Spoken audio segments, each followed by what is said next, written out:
Winzig und Spatz. I tried to be absolutely silent as I entered our apartment building, carefully maneuvering up the winding staircase that twisted through its center. We lived in a large 3-bedroom flat on the top floor of a 4-story brick building in a quiet middle-class neighborhood. Each floor housed one apartment. I knew my parents would already be at the gallery, setting up for the opening. My sister and Frau Kressel, our housekeeper, were home waiting for me. I needed to get to the bathroom and clean up before they saw me. I turned the key in the lock of our flat as slowly as possible, and felt the gears tumble and rotate with a few audible clicks. The door opened with a small squeak. The entry hall was dark and quiet, and I saw the dim glow of light from down the hallway toward the living room. As I took one step inside, the wood floors groaned under my weight. Almost instantly, I heard a small voice calling, "Spatz? Spatz, is that you?" My sister, Hildy, called me Spatz, and I sometimes called her Winzig, after her favorite book series, Die Abenteuer von Winzig und Spatz, The Adventures of Tiny and Sparrow, by Otto Berg. The book featured woodblock-style illustrations of Winzig, a tiny mouse dressed in lederhosen, and Spatz, a large sparrow who wore an alpine-style hat with a feather. They spent their adventures trying to scrounge out food and outwit Herr Pfeffelfarve, the obese station master at the Dusseldorf railroad station where they lived. Like most boys, I preferred Karl May's cowboy adventures set in America, but for Hildy, there was only Winzig und Spatz. In her pretend games, Hildy cast me as Spatz, the brave and mighty sparrow who fearlessly soared aloft, scouting for food and rescuing them from danger, while she was Winzig, the small, resourceful mouse who had a knack for escaping from tight corners and a penchant for sweets. I aspired to be a cartoonist, and I would draw Hildy original Winzig und Spatz comic strips to entertain her, creating the new gags and adventures for the duo. At 8 years old, Hildy stood barely 4 feet tall. Like our father, she had curly black hair and a small hooked nose, and she already wore glasses for acute nearsightedness. I used to imagine that her eye problem gave her a distorted view of the world that made everything appear in reverse. She was always upbeat and cheerful, even when there was nothing to be cheerful about. Most of all, she had a completely backward view of me. To Hildy, I was strong, smart, confident, handsome, heroic, and capable of nearly any intellectual or physical feat.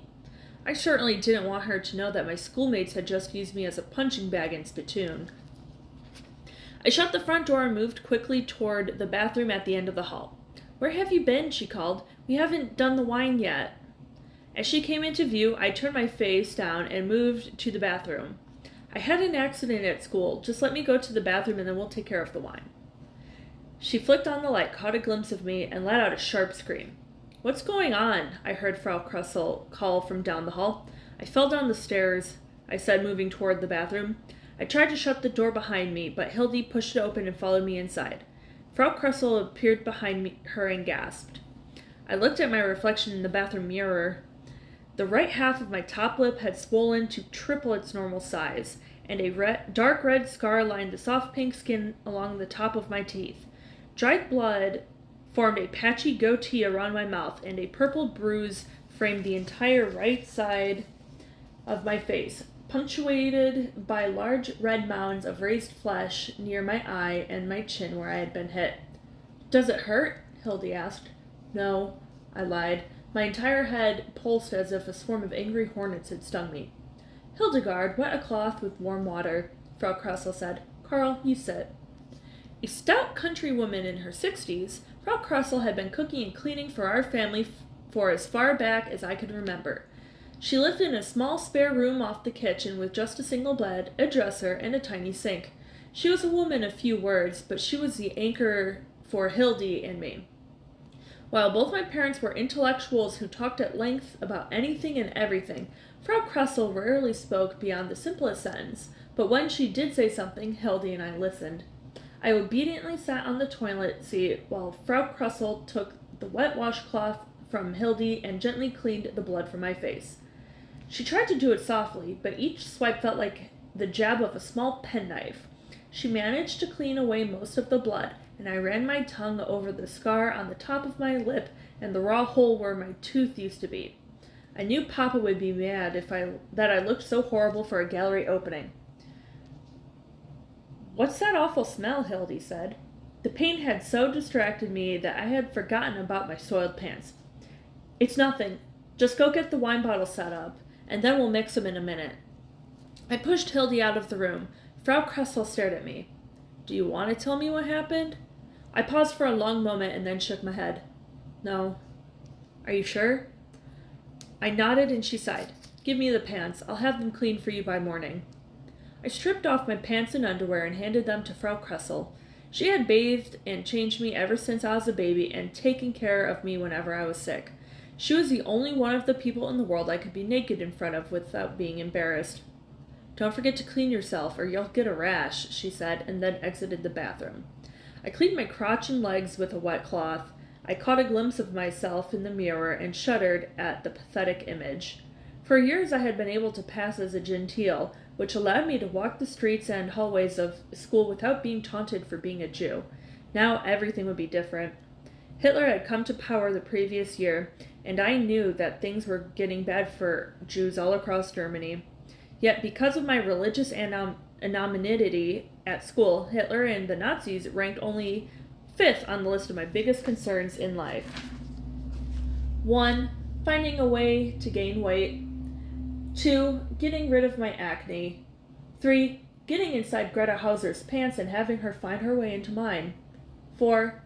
Papa's financial situation. And 5. Hitler and the Nazis. I was tall and extremely thin. Too thin. Thin was not the German ideal that Hitler and his propaganda machine promoted. Yet no matter how much I ate, I couldn't put on weight. I was so plagued by acne. Despite diligent thrice-daily washing, small red patches of acne relentlessly sprouted on my forehead and cheeks, and sometimes on the tip of my nose. I was also obsessed with the recently bloomed chest of Greta Hauser, who lived with her family in our apartment building. My father's art gallery and his finances rounded out the list of my worries. He never seemed to sell any paintings, and I could not figure out how he survived on his meager earnings. Yet all of those concerns were trumped that day, because I knew that from now on I'd have to guard against future attacks. I turned away from my own reflection, finished cleaning myself, and went to my room to change into my serving whites. Hildy and I had always worked as staff when our father had an opening at the gallery. We donned white shirts and white pants to make us look official and helped to serve the wine and cheese and to hang coats. When I arrived in the kitchen, Hildy was already dressed in her whites and waiting with 10 wine bottles arrayed before her on the kitchen table. 7 of the bottles were full of cheap white wine, while the other 3 were empty. It was my job to redistribute the wine from the full bottles into the 3 empty bottles and then fill up the difference with water. Business at the gallery had been extremely slow, and Papa had been adding water to his wine for the past couple of years. First only adding 1 bottle of water out of 10. Then gradually, as business got worse, the number rose to 3 out of 10. I opened the bottles and used a funnel to evenly distribute the liquids. Hildy held the funnel while I poured. In order to make sure the wine still had enough flavor, I added half teaspoon of sugar to each bottle. When Hildy followed me down the line and put the corks back in and shook up the bottles. When all of the bottles were mixed, I took a small taste from each one. The 10 quick sips helped numb the pain in my head and made my legs feel more solid and warm. "Can I try some, Spatz?" "When you're 13, I said. "Now let's trim the cheese." Hildy hoisted a 10-pound wheel of Munster onto the kitchen table. It was coated with a thick, fuzzy layer of green and white mold. Our father could only afford the poorest wheels of cheese from the market, so it was our job to make them look presentable. I took a paring knife and cut away the moldy outer layer. "Ugh," Hildy said as she cleared away the green debris. "Rats got at this one. Look, there are teeth marks. When I'm done with it, they'll never know." After a few minutes of cutting, I had carved the 10-pound hunk of mold into what I hoped would pass for a 7-pound wheel of Munster. I cut us each a slice to taste. Not bad, she said. Okay, put it in the bag and let's go. Hildy hesitated. Come on, we're already late, I said. Do you think Papa will sell any paintings tonight? With the crap he's showing these days, it's not likely. Spatz, I'm scared. I heard Mama say we might have to move if Papa... Don't worry, we'll be fine. Papa always figures something out. But what if he doesn't? He will, I said, not believing it. Now, mach schnell. If we're any later, Papa will kill us both, and then you'll have nothing to worry about. In every Winzig und Spatz book, they would say the same thing whenever they set off on an adventure. Spatz would begin, and Winzig would complete their call to action.